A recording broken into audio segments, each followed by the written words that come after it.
Of the Great War of the Ring, many songs have been sung and many tales told.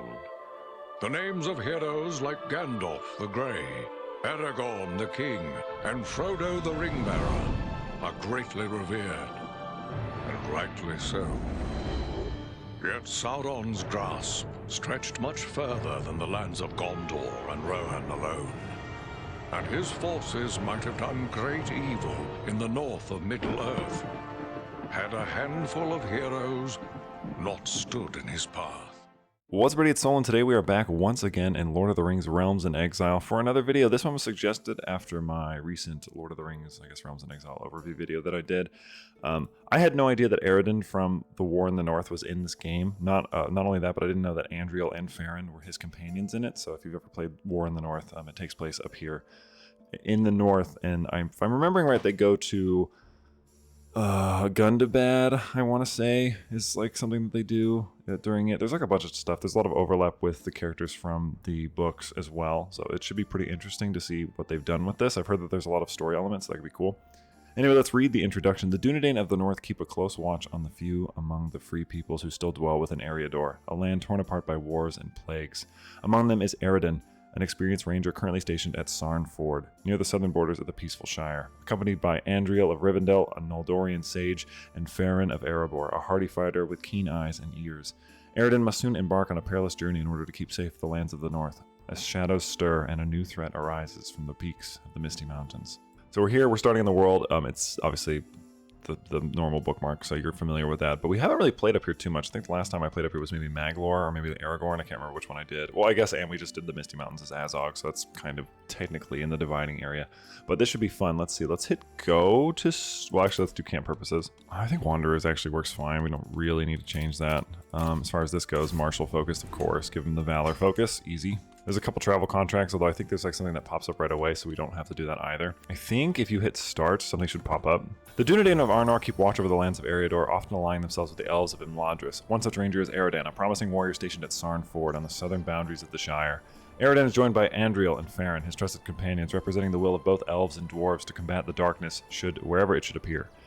Meeting up in their camp at Sarn Ford, the three warriors stand ready to defend Erebor from any threats that may arise. We must make safe the north. While you're staying in a safe location such as Sarn Ford, Vale of Imladris, Nordinbad, Rhosgobel, and Erebor, you gain access to a minor decision allowing you to speak to local characters and gain information about your next mission. Oh, so we'll, I guess, do that decision. While you're in a safe location, we may speak to locals. Alright, Sarn Ford hosts a small encampment of Dunedain of Arnor, hidden from view. Here at the southern border of the Shire, the Rangers keep a restless vigil at the behest of their chieftain, making sure no evil may enter the peaceful lands of the hobbits. The camp is small, but offers everything its inhabitants may need. Tents have been pitched to accommodate roughly a dozen Rangers. While we're here, who should we speak to? The camp's leader, Halbarad. Ranger Captain Halbarad of Adendor is the right-hand man of the chieftain of the Dunedain of the North, which is Aragorn. A reliable and experienced leader, as I approach him he nods in approval. I've known him for many years, and have learned to trust his instincts. I am glad to have you at my side, Eredin, Halbarad says. Erebor is vast, and we Rangers have always been few. It is good to see your friends with you as well. They shall be a mighty boon in the adventures to come. Aye, says Farron, patting his axe. Don't worry, we'll keep the lads safe. I'm glad to know the fords are safe under your watch. A new generic contract becomes available if you click this. I think there's like a task that comes up right away, so there's no reason to click that. Let's go here. The local healer, Lorniel. Lorniel is one of the Dunedain of the North stationed at Sarn Ford under the leadership of Ranger Captain Halbarad of Adendor. She is a skilled healer and has taken good care of many a wound I've acquired in the last years. As I approach, her face lightens up. Eredin, good to see you. How have you been? I know you're careful out there. I always am, Lorniel, I reply with a smile. I promise to be extra careful, and if worse comes to worse, I have my friends to rely on. That much is true. We look out for each other on the road. I'm glad you're here. I'm going to say this. Apparently that gives me a chance to have an intimate relationship with her. And she's also from a pretty famous house, if I'm not mistaken. Yeah, she's like Halbarad's sister or relation. We could do one of these. Could do a little escort emissary. Actually, that makes a lot of money. We'll do this one really fast. I'm going to make... Actually, I don't know who to go. We'll make you my second because you're better. And then I guess you can also be my... this. And we'll scout for talent, and we'll also purchase Pathfinder gear. We'll do it real quick. We're going to Buckland. Little watching them from the forest, I'd like to say. They don't even know it. During our stay at Sarn Ford, we meet with Halbarad, the commander of the Rangers in the vicinity. He hands me a message from our chieftain, Eredin, my friend. Come meet me in the Prancing Pony as soon as you are able. The missive reads, a summons from the chieftain, Andrio remarks, reading over my shoulder. This shall be interesting, says Farron, his axe at the ready. Safe travels, my friend, Halbred adds. In the meantime, my men will see to make sure these fords stay safe and the lands of the halflings remain guarded. If you are able, report back to me once you've spoken to Aragorn. I look to the north. Bree is only a short distance away. Once we are ready to depart, we will make haste. We will finish this first. And we're done. We got a little contract work done. I think what we could do also is just give ourselves some men-at-arms, like some Dunedain Rangers, because we are Rangers, right? Get a couple. We'll probably get 2 of those, actually. 3, 4. Yeah, sick. About 200 Rangers, because why not? I mean, as a treat. I'm also going to do this Escort Emissary here as well. And beautiful. I also should find a spot to put my homie, Farron, son of Meta. And she's also a good physician. Damrod can be this, and I guess she can also be our physician, and she can practice that. So she's our healer, she's our caravan master, and she's my second, which makes sense, she's an elf, so.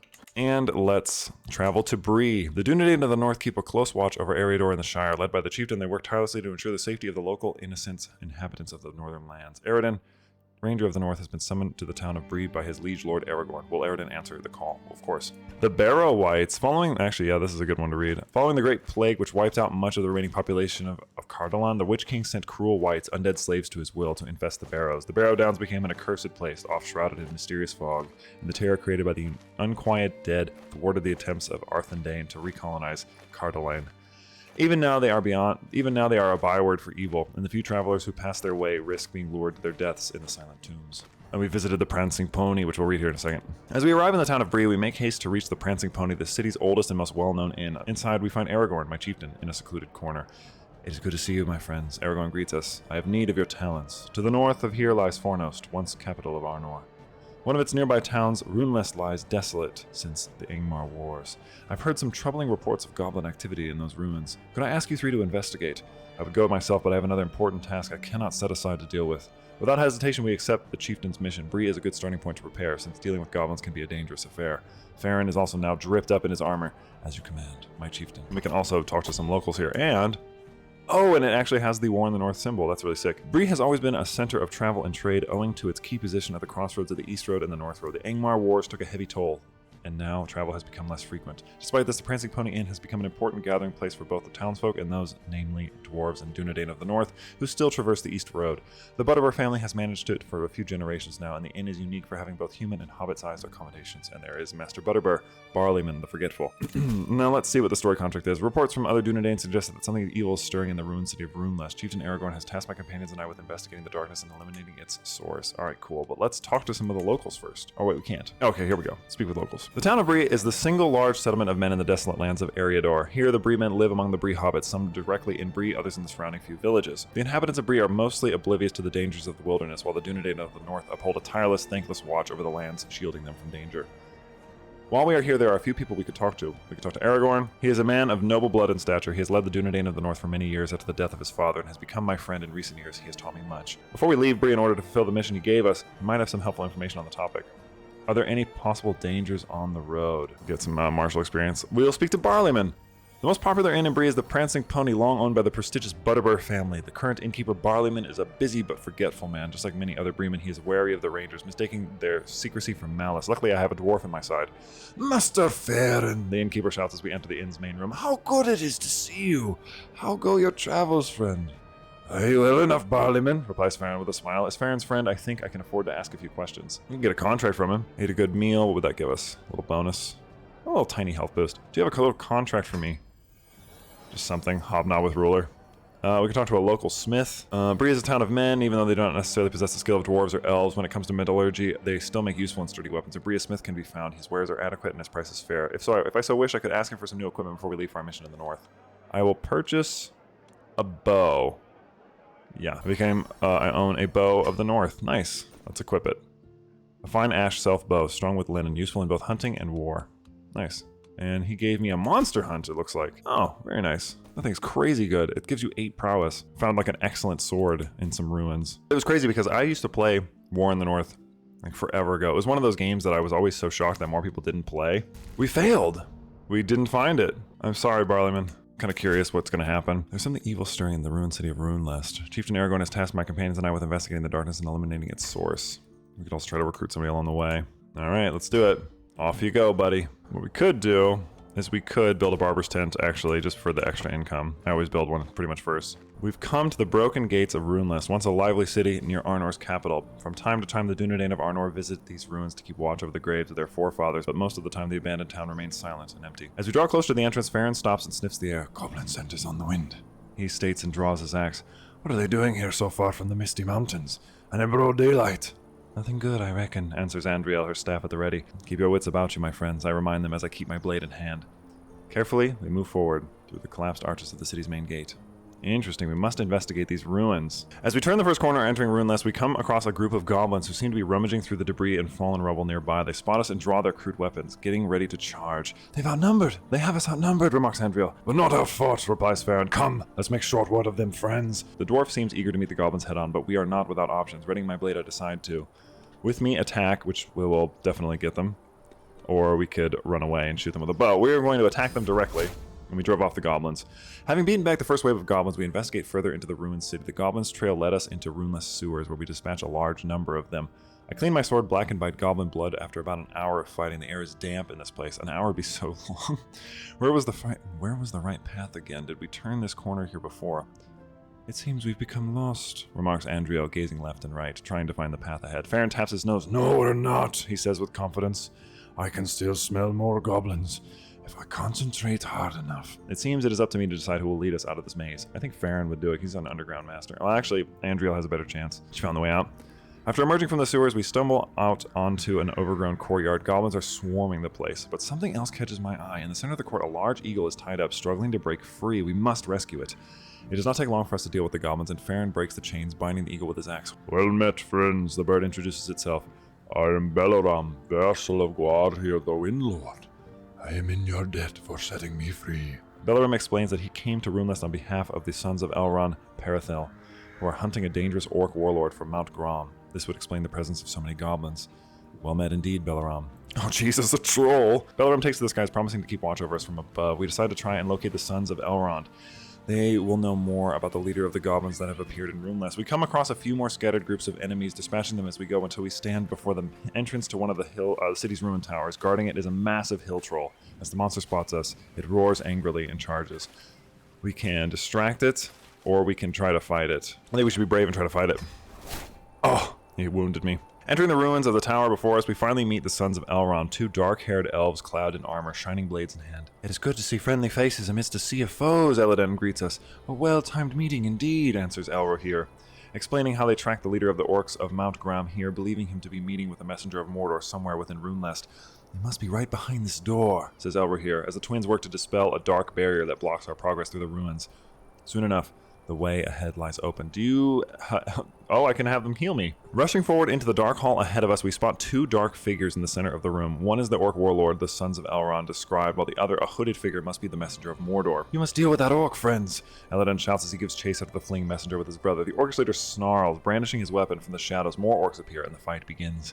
With me, my friends. We must not fail. And he is from Mount Grom. I have a 50% chance of killing him. Oh, he escaped. Ugh, ridiculous. This guy cannot fight. We dispatch the last orcs in the hall and make haste to follow the sons of Elrond to the top of the ruined tower. As we reach the half-collapsed platform, rain begins to pour from the darkened skies above. We spy Elladan and Elrohir locked in combat with the dark, hooded figure who appears to be calling thunder and lightning to aid in his escape. How is such a feat possible? Just as we close the distance, a winged shadow swoops down, whisking the dark messenger away as Belleram the eagle gives chase. The storm quiets down soon after, but we are left with more questions than answers. Who was that mysterious stranger? As the storm passes, we regroup outside the city gates alongside the sons of Elrond. The goblins and orcs have fled, and the eagle Belleram has flown towards the Misty Mountains to report to his lord. Elrohir reveals that the hooded stranger they fought possessed sorcerer's powers and was able to hold both elves off for a considerable while. He must be high in the enemy's favor to be granted a fell beast such as that winged shadow for a steed. We will investigate this new threat further, but for now we must return to our father in Imladris. I nod as for my companions and I, it would be best to return to Sandford and plan our next move from there. We will report back to Halbarad at Sandford. We made a friend with Elladan and Elrohir, and I've been treated of my wound. It was a shame we didn't kill the troll or beat the orc guy, but I mean, I guess it happens. You don't have to. We enter Halbarad's camp hidden in the hills near Sarnford and relay the events that transpired at Rhunlest to him. He seems deeply concerned by our description of the Dark Messenger. Not even the sons of Elrond could best him. That is worrying, to be sure. They would have overcome him in the end had he not fled, remarks Andriel, but I share your concern. Erebor may be in danger. Not if we can find this stranger and put a stop to his plans, Says Farron with his usual confidence. And I find myself agreeing with my stout companion. We must not rest until this threat is ended. Erebor must be kept safe. We got 250 gold, and we can visit with these people again if we so wish. And we can also go to the Barrow Downs where our ranger has gone missing. And we should probably, as well, once this is done, probably get a rank 2 pavilion, but I'm going to get more. We have a new story contract. I have 3 request interactions. I can get some money. Actually, what we should do is just get some food. Thanks, buds. Yeah, that's way better. And then I honestly wouldn't mind getting another Dunedain Wardens. With spear and shield in hand, the rangers keep foes at bay while their bow-wielding brethren deal the killing strike. I think getting 2 groups of those is wise. And then I don't feel like we would have trebuchets, but because it doesn't make any sense. Oh, we also have Dunedain Outriders. Oh, nice. 100 of those. Look at that. And we can refill with provisions if we want to. We can recruit with gold. We don't have enough gold, but we can buy provisions later. So now we have enough of that. And we'll just do this. 2 rangers of the Dunedain to the north have gone missing among the Barrow Downs. Actually, let's not do that yet. We can visit the people of Sarn Fort. Halbrand didn't have much to say, but... Let's see, Lorniel, as I approach her, face lightens up. Eredin, it is good to see you. How have you been? I hope you're careful out there. I always am, Lorniel, I reply with a smile. I promise to be extra careful. If worse comes to worse, I have my friends to rely on. That much is true. We look out for each other on the road. I am going to have her be my lover, because I think that's fun. So we're done here. Nothing crazy here. Let's do this contract, I think. 2 rangers of the Dunedain to the north have gone missing among the Barrow Downs, ancient resting place of the forefathers of the Edain. Halbrand has asked us to investigate the disappearance as we travel to Imladris to inform Elrond Parathan. As we inform Elrond of the events that transpired at Rhunlest. Let's do it. Let's go to the Barrow Downs and check it out. This is really, really sick so far. This is almost like a click adventure. I had no idea this was in the mod at all. I feel like everybody who... Even people who don't like Crusader Kings 3 would probably enjoy this. At first, we made some very good progress on our journey through the forlorn hills of the Tirn Gorthod. But after passing by a dark standing stone found on top of the of a barren hilltop, thick fog has begun to rise, obscuring almost all sunlight. There is an ill portent on the wind, says Andriel. Aye, agrees Farron. The air's gotten cold all of a sudden. Keep your wits sharp, my friends, I remind them, and your eyes open for the missing rangers. Whatever caused this unnatural sudden rising fog cannot be good. I step forward, bare blade in hand. A chilling sensation creeps into my mind, as if unfriendly eyes were watching our every move. We must find them. From the fog they come, dreadful Barrow-wights, with eyes cold as ice, crude weapons in their skeletal hands, their gaunt faces grim and merciless. They have not yet focused their full attention on us, and if we wished, we could still attempt to evade them. That would delay our search for the missing rangers, though, and we do not know how much time these men have left. Come, says Farron, I do not fear dead men. We can clear a path through them. Andriel seems more cautious but remains silent. It is up to me to decide how to proceed. I think we should dispatch them, kill the Barrow-wights. As we continue our search through the unrelenting fog, we come across a patch of herbs growing between 2 broken obelisks of ancient make. Upon closer inspection, I recognize the plant's shape and identify it as Althalas, also known as King's Foil to the men of Bree. A healing herb, asked Andriel, looking over my shoulder. It would be wise to gather some of it for later use. Aye, says Farron. Who knows what sort of creatures we'll encounter next to these blasted barrows? Give me a moment to collect them. The fog refuses to disperse as we make our way towards one of the larger Barrow hills. An eerie light can be seen emanating from the entrance. I don't think we'll find your missing ranger friends in there. I have a feeling we should search elsewhere. An ancient evil haunts these lands, Andriel remarks. It was during the final days of Cardalon that the Witch King sent dark spirits from Angmar to harry the last Dunedain who dwelt here. We should investigate this battle further. I know, but cannot shake the feeling of uneasiness. Which way should we follow from here?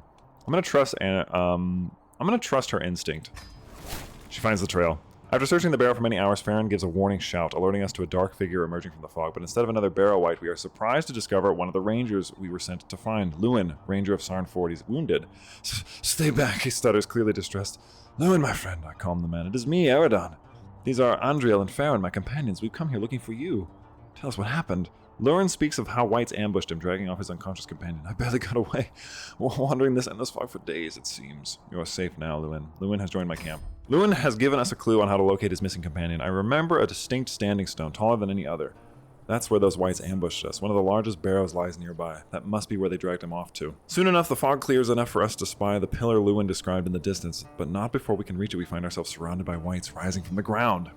Now we've sprung the very same trap our friends ran afoul of earlier. Baruch Khazad, Khazad I Menu! With a fierce battle cry, the dwarf leaps into action. With me, friends, let them taste steel. And I have unlocked a martial perk. And we have entered the Great Barrow.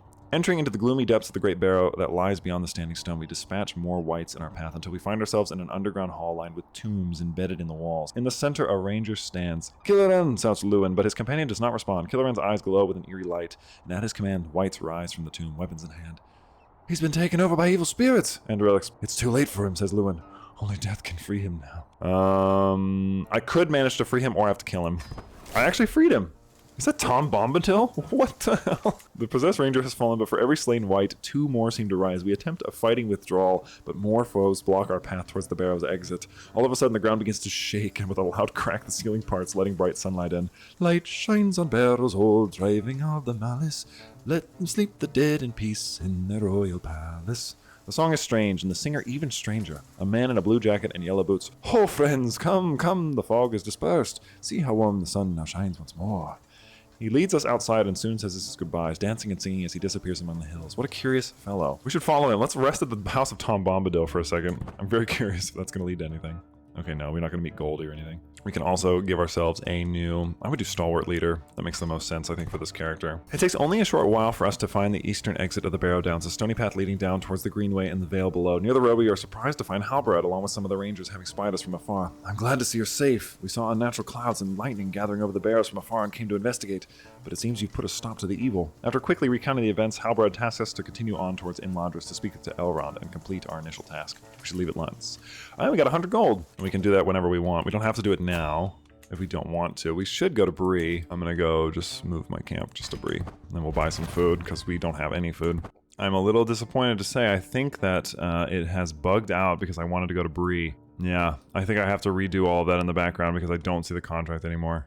That's really annoying. Okay, I'm gonna reload and I'll get back to this point. All right, so I'm back where I was. The only thing that changed between this version and the other version is that I actually killed the troll this time. The war chief guy still got away though, but other than that, everything was the same. After locating the 2 missing rangers in the Barrow Downs, we should continue now on our original mission by Halbarad to travel to Imladris, informing Elrond of the events that transpired at Rhunlest. Let us do it. What is this? We should go to Weathertop too, I think. We can also go to a couple places actually, but it wouldn't really make sense to go anywhere else besides Weathertop, because, you know, it's kind of out of the way, so we'll just do Weathertop. I realize I should probably do a save after every contract now, just because if it bugs out like that, it's over. We visited the ruins of Amon Sul. Despite surviving Angmar's siege in the War of the Third Age, 1356 to 1357, Amon Sul could not withstand the renewed assault of 1409. Greater numbers than ever before we were brought out of the north, and no army could resist the onslaught. Though the Palantir of Amon Sul was saved and removed to Fornost, the great tower was overthrown and King Arvalog slain. His son Erebor, aided by forces from Lindon and Rivendell, was able to drive the enemy back in a victory so great that Angmar would not be able to offer a substantial threat to Arthedain for centuries. But reconstructing the tower was by then beyond the resources of that kingdom, even if they had the skill. And though its strategic location was still advantageous to a defending force, it was no longer the defensive keystone of earlier centuries.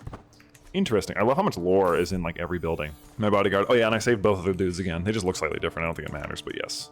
Killoran was not dead. Many miles of travel across Erebor lie behind, and the serene Vale of Imladris finally welcomes us. Hidden elven sentries have granted us passage into the valley where Elrond and his people live, and where stands the last homely house. The Lord of Imladris welcomes us in his library, listening patiently as we take turns telling him of the events at Rhunlest and in the Barrow Downs. "Some of what you have told me I have already heard from my sons," he finally replies, "but I am glad you have come here, friends. There is a task that I intend to give to you, of which we will speak soon. But for now, rest here for as long as you like. You must be tired after your endeavors. You have our thanks, Lord Elrond." And we can rest, if we so wish. And we can also make a request of Elrond if we also wish. And we could, what we should do is build another, as our Pavilion Rank 3. And if he gave us some gold, I can make it Pavilion Rank 3. He doesn't like me as much because I asked for that. The hidden Vale of Imladris is a refuge to many of the Noldor that still dwell in Middle-earth. Under the leadership of Elrond, they have kept this valley safe for many centuries. Named the Last Homely House, Elrond's residence sits next to a large waterfall, since it is here that the mighty Bruin River crashes down from the misty mountains. While my companions and I rest here, there are a few individuals we could converse with. I would like to speak to Elrond. Kano Elrond of Imladris is the Lord of Imladris and longtime ally of the Dunedain of the North. Many of the chieftains of my people were fostered here in their youth, and Rivendell has long been a welcome resting place of the Dunedain after long travels and hardships across Erebor. Elrond can often be found in his library. As my companions and I approach, I decide to let Andriel do most of the talking. Imladris is her home, and she has here dwelt in the company of Elrond for over an age. What news from abroad? They didn't say anything. We should find Elrond's sons. The sons of Elrond crossed our path during our investigation investigation of the ruined city of Rhunlest. Since then, they attempted to track down the mysterious dark figure they encountered and fought at the top of the city's ruined keep. Andriel leads us towards Elladen and Elrohir, who can be found on one of Rivendell's walkways, gazing out over the massive waterfall below. How fared you in your investigation in the days since we parted? We know that our foe went north. We lost his trail at the edge of the Etten Moors. I'd like to improve my blade work, if that's okay. Let's see. I've gained Inspiring Blade Master. That's actually really sick. I hear that a wizard is staying here for a moment. Huh? Is it Gandalf? Before I take my first steps towards the wizard, he already notices me and soon stands before me. I have heard of him. It is none other than Gandalf the Grey, a longtime friend of the hobbits of the Shire, whom we rangers keep safe. Andrea, these are your friends, I take it. The wizard says, turning towards me. I introduce myself, as does Farron, and Gandalf nods. I'm glad to see the matter keeping Eriador safe is in such capable hands. Other matters call me away. Otherwise, I would assist you. He sighs, betraying signs of steadfast yet weary aura. Are there other wizards active in the north? Which there are technically. Saruman is there. I guess we'll speak to Arwen too. As I approach Arwen, daughter of Elrond, I am surprised to find a familiar figure standing next to her. It is Aragorn, my chieftain, whom we last saw at the Prancing Pony in Bree.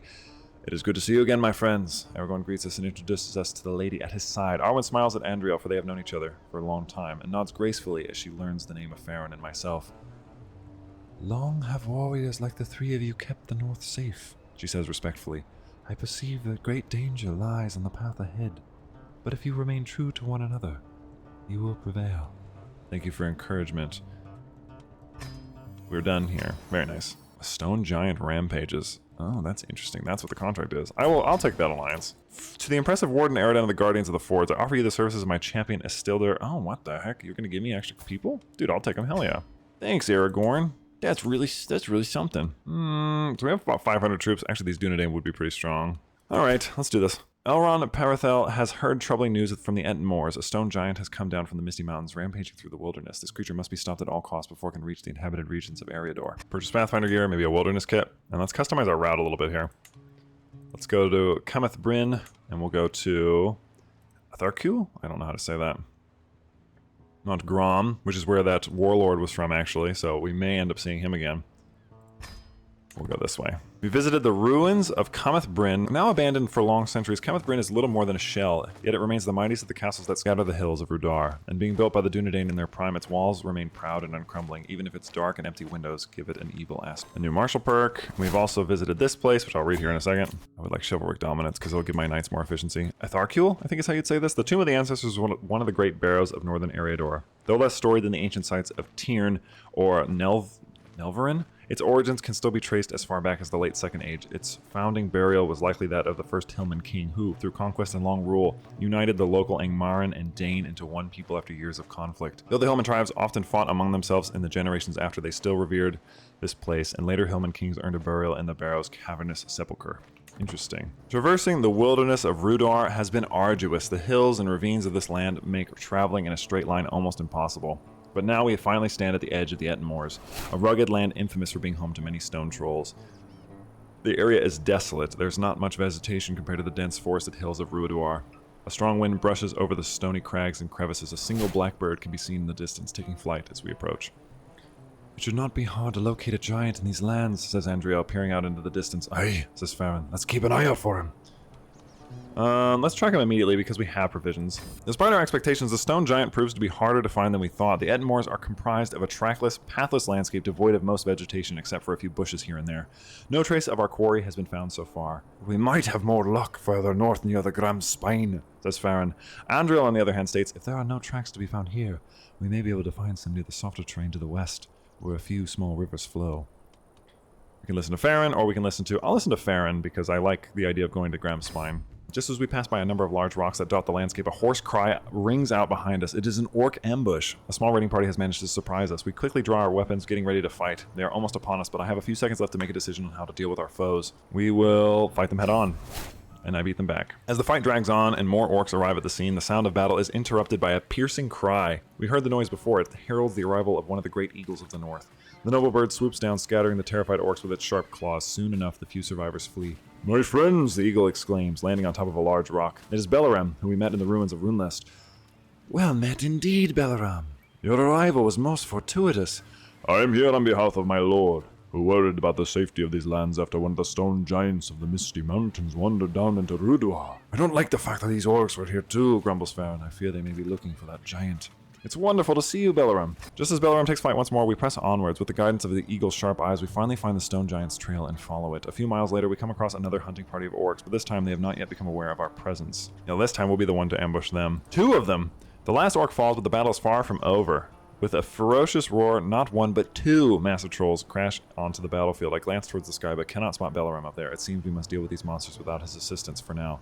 The trolls brandish their clubs, let out another roar, and charge us. Oh god, we must stand and fight. We slay the trolls. A short while later, we regroup in a secluded spot between 2 jagged rocks. Belleram reappears and lands next to us. High up in the sky, Andriel's elf eyes spot 2 more eagles. We are weary from our hardships and could use some rest, but the eagles bid us to make haste. His companions have spotted the stone giant near one of the smaller rivers, making its way further south and west. We must stop his rampage here and now, says Belleram, and we will need your aid in order to bring it down. How long can we afford to rest? How long will we last if we do not recover enough? We are not wounded, so we can't linger here for long. With the guidance of the eagles, we finally catch up to the stone giant. It devastates the landscape and leaves a trail of destruction in its path. We cannot hope to defeat it by ourselves, but the eagles will topple the giant if my companions and I can distract it long enough. It will be a task most perilous, but it is our duty to try and win this fight. We must distract it so the eagles can bring it down. I have a 9% chance of dying. And I died. Alright, we're back at this spot. Let's see what happens. The giant is toppled. The stone giant is no more. As we prepare to leave the site of the battle, we come across a few remaining orcs, whom we quickly dispatch. One of them carries a dark emblem and a crude drawing, depicting the giant we just defeated. I do not recognize that sigil, says Andriel. Your master should know. If we find out where these orcs came from, we may yet discover their plans. As we bid farewell to Belleram and the other eagles, they promise us to scout for more orcs and bring news of anything they discover to Imladris. Elrond must hear what has happened. Let us return. Yeah, so I just had to reload. So that's the second time I've had to reload. I'm not going to desecrate the dead. As the hidden Vale of Imladris comes into view, I breathe a deep sigh of relief. Many long miles and hard-fought battles lie behind us, and here in the last homely house we can finally find some true rest and recovery. Finding Elrond in his library, we hand over the sigil we found on the last of the orcs. His brow furrows as he studies the emblem. This comes from Gundabad, Elrond explains, after a short moment of silence. That hive of orcs in the northmost mountains have awoken once more, I fear. After the battle at Erebor, it was hoped that Gundabad would remain silenced for many years to come. If they were looking for the stone giant you tracked, they must have had a plan for it. Elrond pauses before looking each of us in the eye. If we are to decipher the meaning behind all of this, you will need to go to Gundabad. That name bodes ill. That name does bode ill because Gundabad is where our Azog series, that's where we were based out of, and that's why you saw it in the intro, which is why I was right. I was like, I'm pretty sure Gundabad, there's like a sorcerer there, if I'm not mistaken. So now I have 800 troops. I don't know if I'm supposed to be building an army, but that's like a pretty sizable force, I would say. Like, they have way more of this stuff, vastly superior, but I feel like we have a decent force, right? I don't know how much I'm supposed to have, though.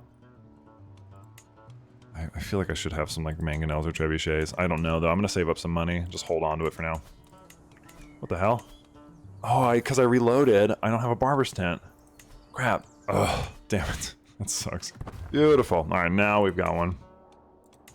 And I want to also get Proving Grounds. So let's let that build too. Never back down. Great trait. Great trait to have. On behalf of Elrond, I have been tasked with infiltrating the Orcish stronghold of the Gates of Gundabad and discovering their plans regarding an invasion of the Northern Lands, which is an insane thing to even contemplate. That's like ridiculous. Wilderness kit, probably a Pathfinder kit. Yeah, that'll do most of the work for us. Let's customize our route a little bit, and let's go to Mount Graham. And this is too out of the way. That wouldn't really make any sense. But we can visit Mount Graham and the Highgate, so we'll do that. That can at least kind of work. This has been a lot of fun, though. I'm really enjoying this. The stronghold of Mount Graham.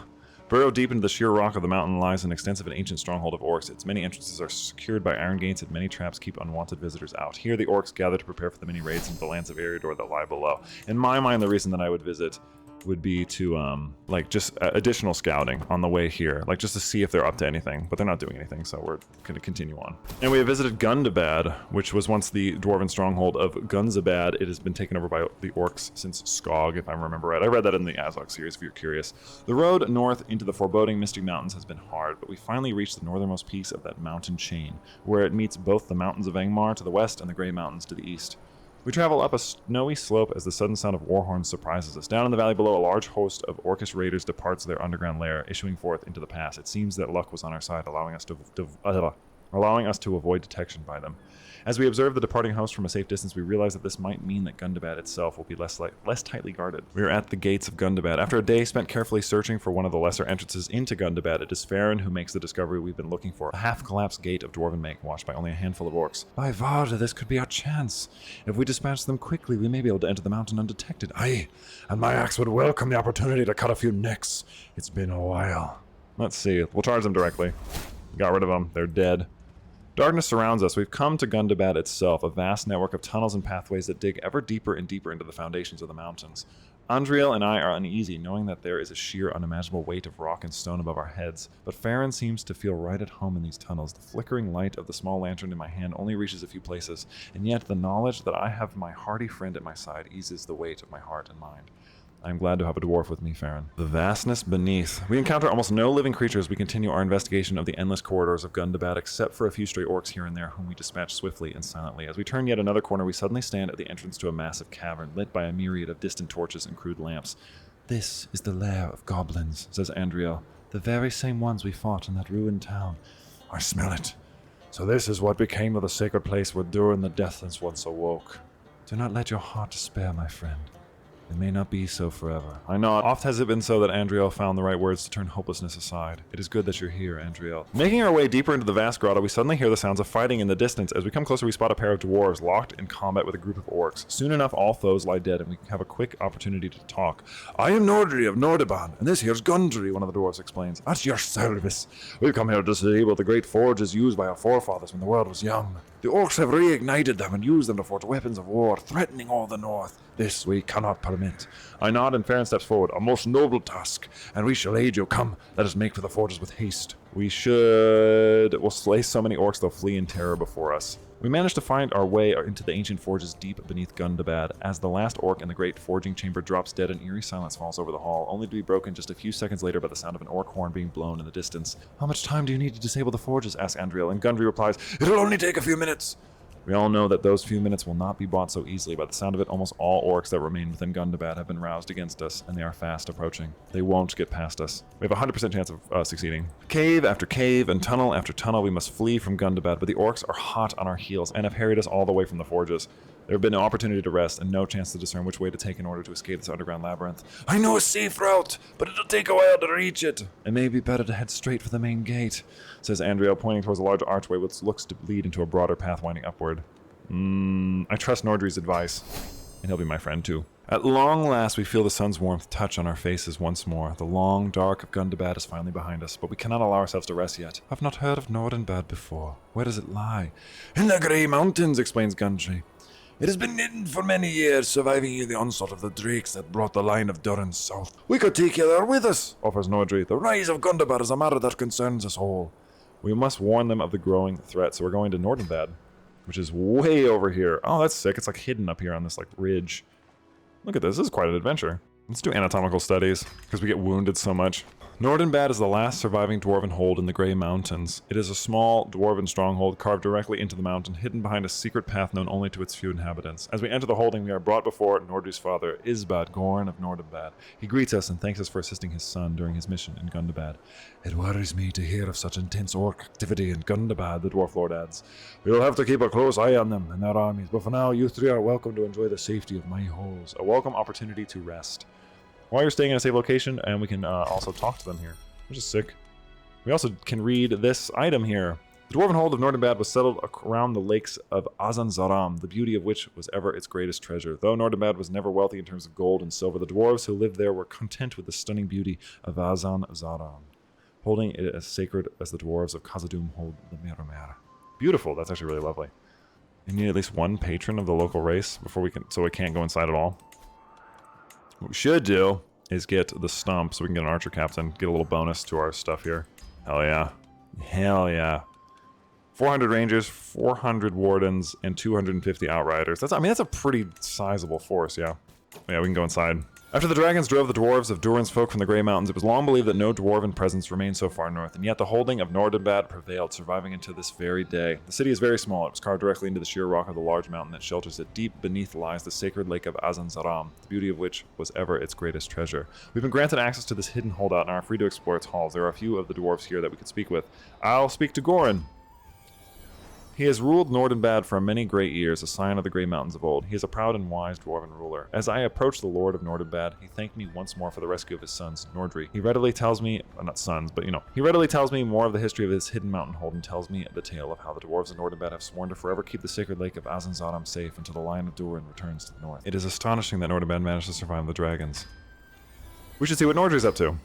Near the forges of Nordinbad, we come across Nordri, who is hard at work crafting a new blade for himself. Among dwarves, he tells me it is not out of the ordinary for even princes and sons of lords to learn the art of the hammer and anvil and the making of arms and armor. If you wish it, you could grab a new weapon for one of your companions from our armories. It would make a fine reward for your assistance in Gundabad. Farron should get a new axe because he's a dwarf, and I feel like it would be nice for him. It sucks. Let's see if Gundry has recovered from the trip.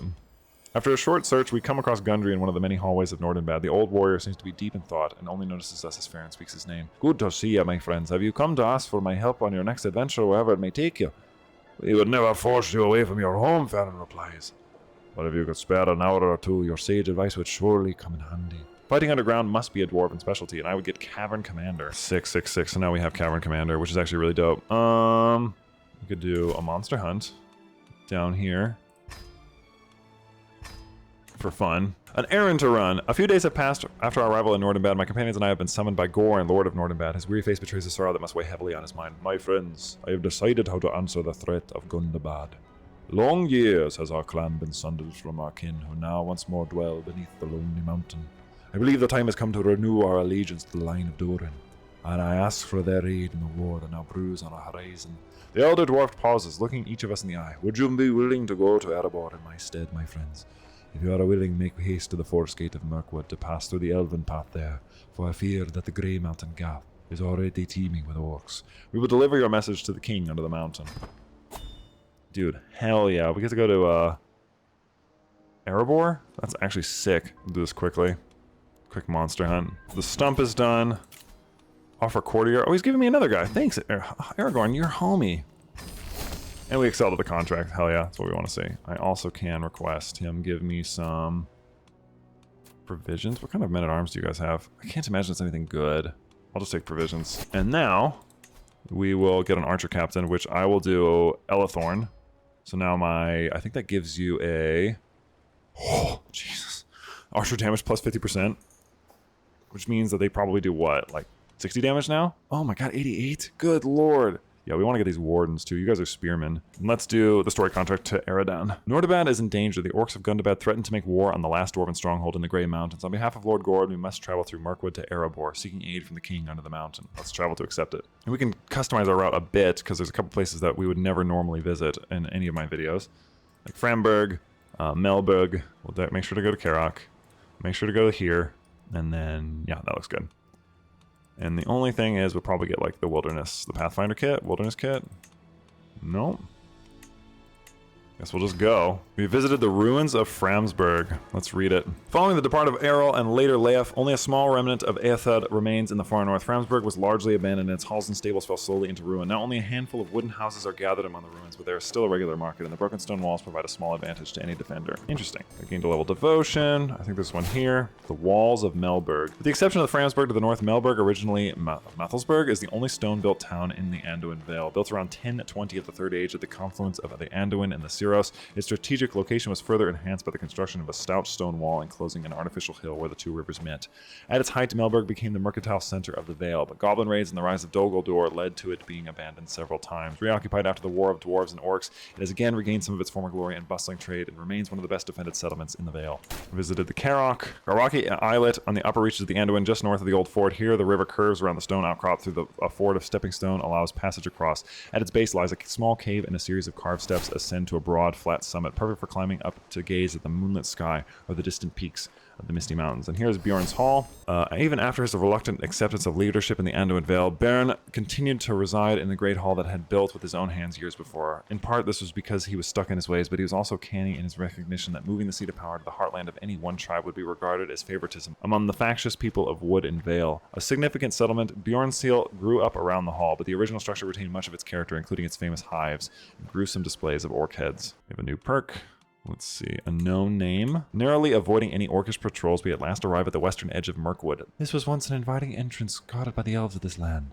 But it is no longer so. The gates have fallen into visible disrepair, its marble arches broken, and the remaining stone thoroughly overgrown by thorn vines. The passage that lies beneath is almost blocked by wild undergrowth, of which Farron makes short work of with his axe. I have a bad feeling about this, I muttered to myself as we set foot into the gloomy forest. We are beginning our travel into Mirkwood. At first we make some good progress along the narrow path that leads us through Mirkwood, but soon we come across the site of a struggle, a wooden cart broken down next to the pathway and the bodies of two unfortunate travelers motionless on the ground. As we approach, one of them opens his eyes. He's still alive, Farron calls out, rushing to the man's side. Great spiders came upon us. The traveler manages to say, pointing weakly to the south, where a faint trail can be seen. It leads off the main path, deeper into the darkness. They took my companion. My friends do not need to say a word. I know they are thinking the same thing as I. Fear not. We will rescue them. We visited something. After the abandonment of Armathird during Thranduil's evacuation to the northeast of the forest, the once light-filled caverns have become a dank and foided place inhabited only by giant spiders. Where once there was song, there is now only the chittering of... I've never seen that word before. The fragrant passages where the Elf King Orofor once walked are now deep in accumulated filth, and the halls that once held his throne is now a brood chamber piled high with pulsating egg sacs. Gross. As we enter the uncharted forest far from the elven path, it is only thanks to Andriel's familiarity with the woods and to Farron's keen eyes untroubled by darkness that we are able to track our quarry. Yet it soon becomes clear that the great spiders of Mirkwood are not too fond of being followed. A sharp warning cry from Andriel, Eredin, duck! I react instinctively and throw myself to the ground. Something swooshes through the air, no more than one arm length above my head, and as I look up I see a monstrous spider leaping towards me. To arms! And we killed him. And we're still looking for this guy. The further south we follow the spider's trail, the more difficult it becomes to follow. The undergrowth is almost impenetrable here. Were it not for Farron's skill with the axe, we would have been forced to turn back. These spiders must have carried their prey through the treetops. That's how they bypass the dense growth here. Aye, Farron agrees. Sadly, we do not have that luxury. Driven onward by the thoughts of the helpless traveler caught by the spider, we press on. I feel exhausted, but I cannot turn back. We must keep going. We have followed the spider's trail for many miles and now stand before an overgrown hill rising deep within the darkest parts of central Mirkwood. To our surprise, there is light here, flickering red flame borne by shadowy figures, soon revealed to be orcish torchbearers. They must be in league with the spiders, I whisper to my companions. There's an entrance over there, Andriel adds, pointing in the direction. That is where we will find the captured travelers. Let us hope they are still alive, he utters. Farron utters, readying his trusted axe. Orcs and spiders alike shall fall. We have 54% chance. Only 54% chance. Oh, we found him. Whew, thank God. As we exit from the lair of spiders, we find ourselves face to face with another group of orcs guarding an elven prisoner. They are so surprised by our sudden appearance that we were able to dispatch them swiftly, freeing the elf. You have my thanks, my friends, he introduces himself. I am Glóhirin of the Woodland Realm, on an errand from the Elven King. I was asked to deliver a message to the wizard. Radagast. But when I arrived at Rhosgobel, I found the abode overrun by spiders. Soon after I was captured, the wizard has gone missing, which troubles me greatly, and I must set out at once to find him. We will aid in your search, so we're looking for Radagast, who would have been in the Court of the Wilds. We are really close to Dol Guldur. After many further hardships, we finally found success. Before us on a small clearing stands an orcish captain next to what must be the queen of Mirkwood's spiders. The lost wizard Radagast is tied up on a nearby tree. They are allies, as we feared, whispers Glóhirin, readying his bow. There's no need for further conversation. We must save Radagast and slay those who captured him. To battle. We have a 7% chance of dying. You are victorious but sustain a wound, so we did kill him though, thank God. Once free, Radagast quickly leads us away from the clearing. More orcs may be coming. It will be best to keep on moving. I know these woods better than most. And there are some paths that are yet safe. Follow me, friends. You'll be safe in my company. He turns to leave and we fall in behind him. We are traveling Radagast through Mirkwood to the Court of the Wilds. I have a deep cut, but it will heal. I've never gone to the Court of the Wilds in this mod, like ever. We are at Rhosgobel. The wizard has led us swiftly on paths known only to himself. Soon enough, we stand at the edge of the peaceful glade where a small hut is located. This is Rhosgobel, home of the wizard Radagast. I know of your errands, and though they be urgent, I counsel you... I don't even know what voice I used for him. I know your errand. And though they may be urgent, I counsel you to rest for at least a night here. Do not fear another attack. The spiders will scatter until a new queen has arisen. That will keep them busy for a while. As for the orcs, the destination lies far to the north from here. He looks at me, stroking his beard. You will cross paths with them again, I reckon. But for now, I say, it is time for some tea. Aye, we will rest here for the night. I've gained the Pipe of Radagast. What the heck? Can instruct some knights, we can escort some emissaries. That's actually quite a lot that we can do over here, which we probably will do, just to... get a little bonus, and we have some money, so I'm going to work on upgrading these proving grounds to rank 2, and I think we can talk to him and Rhosgobel. And we can read this. There's so much to read. Rhosgobel is home of Radagast the Brown, one of the 5 Istari. Radagast is a Maya of Yavanna, and therefore chosen to live in the Greenwood of the greatest forest remaining in the Westlands. Of all the Istari, he's the most reclusive, but is kind-hearted, often helping to guide the woodsmen of the region and providing a subtle influence against the shadow, but he just as often gets lost in his own cares, at times neglecting his charge in favor of nature that he loves. Which I think is what is alluded to, right? Like, his failing is that he cared more for the green things than he cared for, like, men, even though that was also what he was game for. So him and Saruman technically fail. Just gonna do a few of these Instructor of Knights contracts because they're really quick. Let's wait for this to finish. I mean, honestly, we could really max these out. It's only 35. And now our rank, I don't know if I'm supposed to have these regiments, though, is my question. Like, am I supposed to have an army? It doesn't really clarify that, but I feel like I am. And now I will do, where are you? Pike Captain, yep, beautiful. Even though it is located so near to the darkness of Mirkwood, I feel at peace in Rhosgobel. It is not known when Radagast set up his abode here, but if the woodsman's tales are to be believed, he has been here for centuries, often wandering the forests and valleys between Mirkwood and the Misty Mountains. The Brown Wizard has kept a silent watch over these lands for a long time. While he usually keeps to himself, visitors are not heard of at Rhosgobel. I feel like he'd want to hear of our adventures, yeah. It is Andriel who takes the lead as my companion and I approach Radagast, the Brown Wizard. It soon become apparent that she has met him before. Sometimes I forget that Andriel has lived for centuries, millennia even. It is good to see that you were unharmed in the spider's captivity, Andriel says. I dare not to think of what they had intended to do had we not come to your aid. The wizard keeps his calm, his countenance even betrays a faint smile. I was all too sure you were on your way, my friends. A squirrel told me as much as I was hanging from that tree. A squirrel? Asked Farron, confounded. Ah, you see, my good dwarf, the beasts of the wood are my friends. Well, except for those dreary spiders, of course. Is there a way to learn the speech of animals? We get a learning perk, so I can talk to animals, maybe? We'll speak to Glorhiran. An elf of the wooded realm of Lasgullen, Glorhiran appears to be one of the Sylvan elves of the north, a bit smaller in stature than the Andriel of the Noldor, but no less keen-eyed and agile. How are your injuries, I ask as my companions and I step up to speak to Glorhiran, resting beside a small stream at the edge of the glade. They will heal and hinder me no more, the elf says, seemingly untroubled by the events that unfolded in Mirkwood. I will guide you on your path to Erebor, he then offers, as I am duty-bound to return to my king as soon as I am able. You have our thanks, friend. And we're done here. We've done everything. I like Camp Scientist because it improves pretty much everybody that follows you.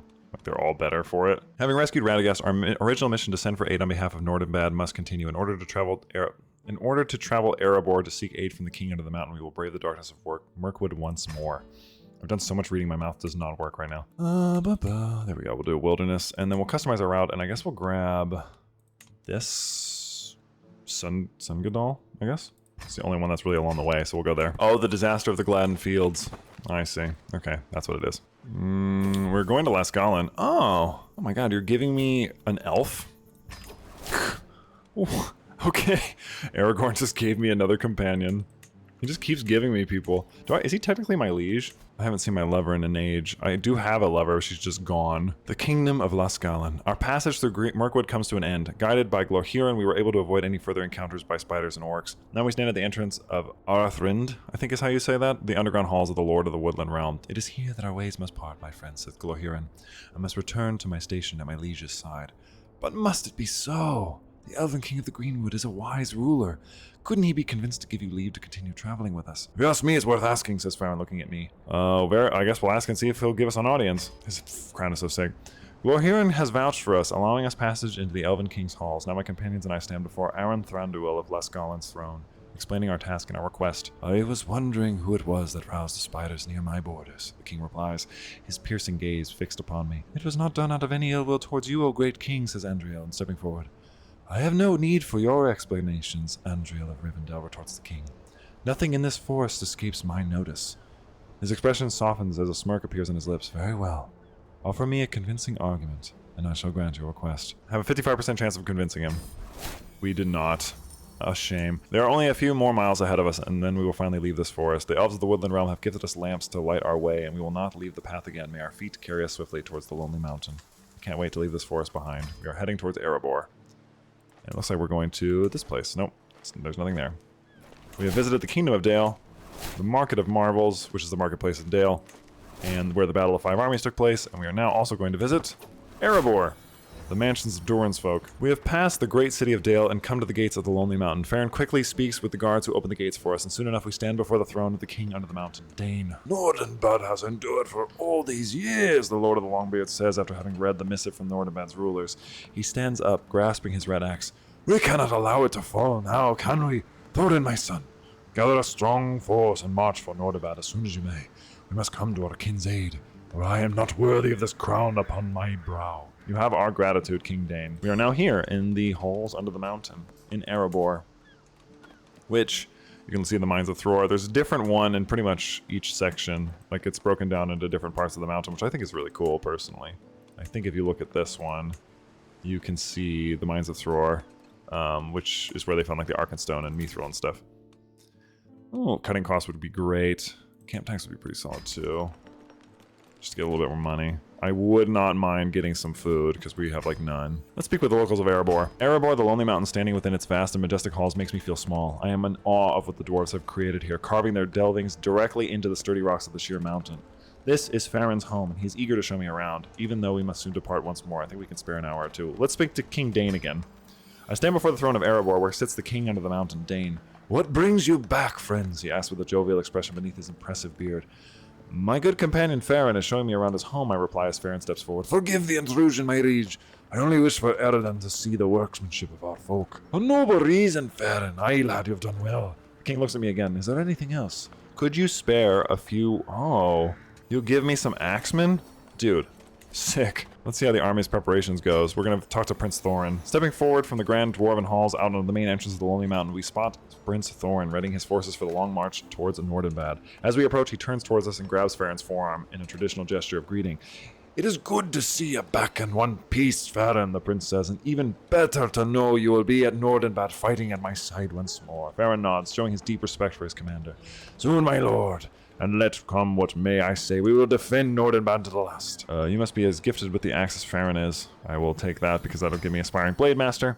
And let's wait to see if we heal. We can also see if we can't. Oh, shortly after the arrival in Erebor, Dane of Durin's folk summons us back before his throne. My scouts bring word of a large orc host moving west through the Grey Mountains. No doubt they're in league with that filthy, spilling forth from Gundabad. The Dwarven King fixates me as he continues. While my son Thorin leads the army to Nordinbad, you must travel north to hinder or delay this second force. I feel that Nordinbad's survival depends on your success. Go swiftly and keep your wits about you. Those mountains can be treacherous. Farron steps forward, bowing before his king. It will be done, my liege, he states, and so we prepare to go north into the Grey Mountains as soon as we can. There is... Cut off the enemy in the Grey Mountains. The Sigyn Baruk are renowned and feared for their staunch armor and devastating blows, tempered by centuries of warfare. These disciplined warriors from the unbreakable backbone of any dwarven host. So these are heavy infantry. Now we have pretty much a perfect blend, I would say. So 1600 is a great host. Let's head north. The king under the mountain has sent us north to cut off the enemy that marches in Nordinbad. We must make haste to hinder or delay the orcish host so that the army of Erebor can reach Nordinbad in time. Having acquired swift horses in the city of Dale, we've quickly crossed the plains to the north of Erebor and reached the foothills of the Grey Mountain. The air has grown cold here. A forlorn mountain pass lies before us, leading up towards the snow-capped peaks that now rise in the distance. The horses cannot go further, says Andriel, for this terrain is too rough for them. They are well trained, says Farron. They'll find their way back to Dale on their own, but we must press on. I look out towards the trail before us. So far, I cannot spot any traces of orcish army here. It does not take long for us to pick up the trail of at least a sizable horde of orcs marching west through the rough mountainside. As we get closer, they spot us and turn back, drawing their scimitars and spears. These orcs do not bear any recognizable heraldry, at least to my eyes. Their shields have only crude markings upon them, and they bear not a single banner. Driving them forwards is a steady beat of war drums, sounding relentlessly in the distance. Let's hope we can distract them long enough for Erebor's army to reach Nordinbad in time, says Farron. Following up his words with a battle cry as he charges forward. Let none of them pass. Strike them down as they approach. We'll shoot them with arrows since I don't mind not getting brutally mauled. The orcs do not relent, and more of them now charge towards us. Just as I am about to call for a retreat, 3 large shadows pass over our heads, and a piercing cry rings out among the mountain vale. I recognize the leading eagles immediately. It is Belaram, who we last saw in the Etten Moors. Soon the last orcs are scattered or lie slain on the rocky ground. Well met once again, my friends, Belaram greets us as he lands. We spied you from afar and came to your health. And not a moment too soon. It is good to see you again, Belaram. What brings you to these desolate mountains? Troubling news of a large gathering of orcs reached my liege, the Wind Lord.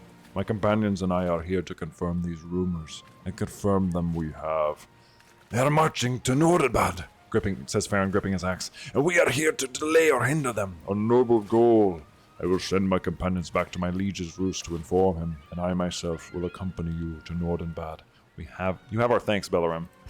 We have a little stress. We're heading west now. Along with the Eagle Belaram, we venture further into the Grey Mountains, following the trail of those orcs that escaped our brief skirmish. It soon becomes clear that those were not the vanguard of the army marching on Nordinbad, but the host's rear. Redoubling our pace, we march on, determined to reach Nordinbad before the orcs encircle it. As we pass a large ruin, a dwarf make Farron stops for a moment. Once the Longbeards ruled the entirety of these mountains, he laments, as our folk doomed to lose their homes over and over again. I place a reassuring hand on Farron's shoulders. Do not give in and despair. We will save Nordinbad, and your kin will endure. Aradan is right. The Lonely Mountain is safe. I do not believe any army would be able to breach its gates, unless another dragon were to come. Oh, battle drills. Let's grab a captain. Elathorn? Aren't you also my archer captain? Let's make, you my pike captain, actually. A mountain besieged. As we draw closer to Nordinbad, we come to a large cliff facing to the west. A winding path is carved into it, leading deeper into the chasm before us. In the distance, I spot a curious red light. Andrio, can you make out where that's coming from? I ask. The elf turns towards me, sorrow etched onto her ageless face. We're too late. Nordinbad is aflame. If it has not already fallen, it is besieged, and will be breached soon. Farron jumps forward at these words. Then what are we waiting for? There's no time to lose. I will fly ahead, says Belaram, and cause what confusion I may in the enemy's ranks. Make haste, friends. Nordinbad may yet be saved. Hold out, brave dwarves. Aid is on the way. And we can raise all of our armies, actually. Oh, good. Now he's just wounded. Oh, he was severely injured. No wonder that was taking so long. I'm known as the Brave.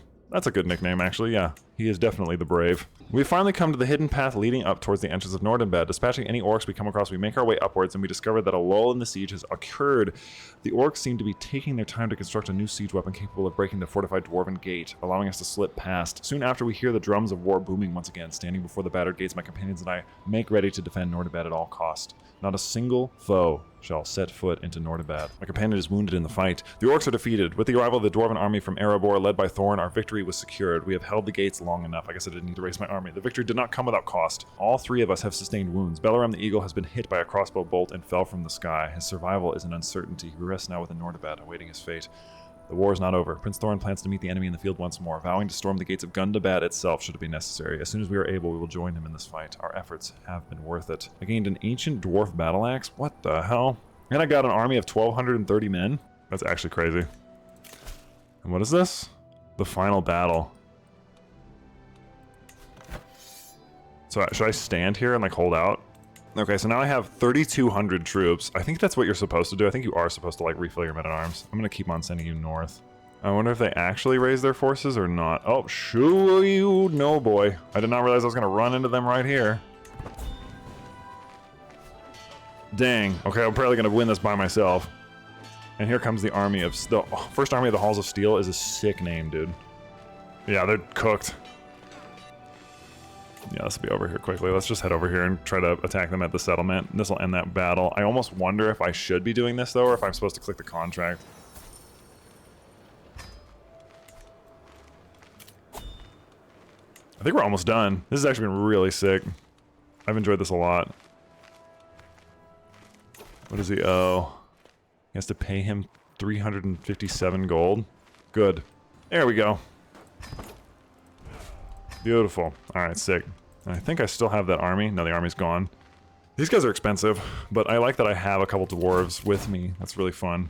Alright, let's do it. The final battle. Nordinbad has been saved, but the threat of Gundabad remains. With our dwarven allies, we must march on the stronghold that the orcs have held for centuries and liberate it for the Longbeards. It has been 8 years, actually, so it's... this lines up almost perfectly with Aragorn coming back to power in Gondor, which is really interesting. We stand before the very gates of Gundabad once more. This time we do not seek an entrance to sneak in. No, this time we have a host of dwarves at our side. Thorin bellows a challenge as the orcs at the gates scatter in flight. Let he who calls himself the Lord of Gundabad come forth. For too long he has defiled this place with his presence. Let it be known that the Longbeards have returned to lay claim to Gundabad. Suddenly, the gates are open, revealing a large force of orcs led by War Chief Gorgol of Gundabad. What's this now? A bunch of bigots at my door? I don't think so. Get ready for a fight. There is a 67% chance I'm going to die. Just as the battle is about to start, Gorgol suddenly lets out a scream, then slumps down to the ground. A barbed dagger still buried in his spine. A terrifying figure appears behind him. It's the mysterious orc we saw at Rhunlest, says Andriel. As the Overlord raises his hand, a horde of trolls emerge from the gates of Gundabad. Gundabad is mine now, the orc snarls, and I won't let a bunch of interlopers take it from me.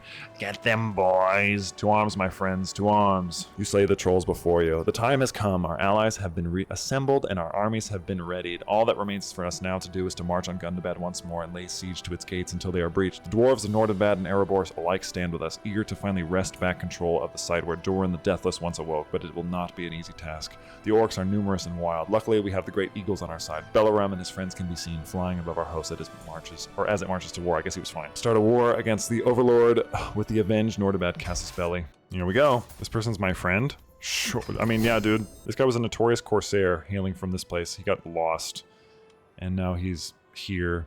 He's also has Blood of the Numenor rank 1, and he's now one of my captains. I don't know what he's going to do in my party, but 5 months. We'll just start sieging stuff. Because he's going to have a crazy defensive bonus if he's just chilling right here. I don't really feel like fighting him. He has a bunch of special soldiers. It could be anything. And they are the Cult of the Lidless Eye. We've taken Gundalock. Oh, he's got it already. Who is this? Dwalin the Brute. Sick. That's going to take forever. Oh, he's kicking his ass, too. Look at him go. Yeah, I feel like you're cooked. You're fighting Dane the Second. That's it. To the witless warden, you child of a mangy dog, you are much greater. You child of a mangy dog. That's what I assume you would say it. And it's it. We've done it. Gundabad has been taken. Its ancient gates have been thrown open, and an army of Longbeards has marched inside, dragging every orc and goblin they can find from their hiding holes to the site where Durin the Deathless once awoke. Many may be cleansed wholly of their filth. With our victory, Nordinbad has been avenged, and the threat of Gundabad has been ended. All we have now to decide to do is what to do with the spoils of war. I think that since Nordinbad is closer by, House Gorin should administer Gundabad. I think that would be fair. Farron actually ended up killing the bad guy. If I could freaking highlight the thing. There we go. He killed him. Wow, good job, Farron. Since Nordinbad is closer by, House Gorin should administer Gundabad. End of a journey. After much hardship and many adventures, the looming threat to all northern lands has finally been ended. Both Eriador and Rovanion can once again enjoy peace, for Gundabad has been purged of any and all orcs that were gathered within. For Farron, Andriel, and myself, it is time to return to Sarn to take up our watch of the Shire once more. Thank you for playing through Eredin's content. Heart. The road goes ever on. And we gain the nickname, the Warrior of the North. You defeated countless foes, threatening the peace of Rovanion and Eriador alike, earning you the respect and admiration of all the free peoples in the North. This was positively sick. I loved this. This was a really, really great time. I'm kind of thrown just by how good this was. Also the fact that you can now technically play as these guys if you wanted to during the war. And it does suck though, because it looks like Sauron has taken over a lot of this land. And Gondor is not doing so hot. But, you know, perhaps if you wanted to, you could like play through it at this part. Now that once you do through the story, it's like, what, 9 years? Pretty cool. Really well done, honestly. Like, I was having a lot of fun. I think even somebody who doesn't like CK3 would go through this and be like, this is a good time. I'm having a good time. This is fun. But that's going to be it for me. I hope that you guys enjoyed this. I wanted to go through the story because somebody suggested it in that video. And I'm really glad that they did because I had no idea that this was even in the mod.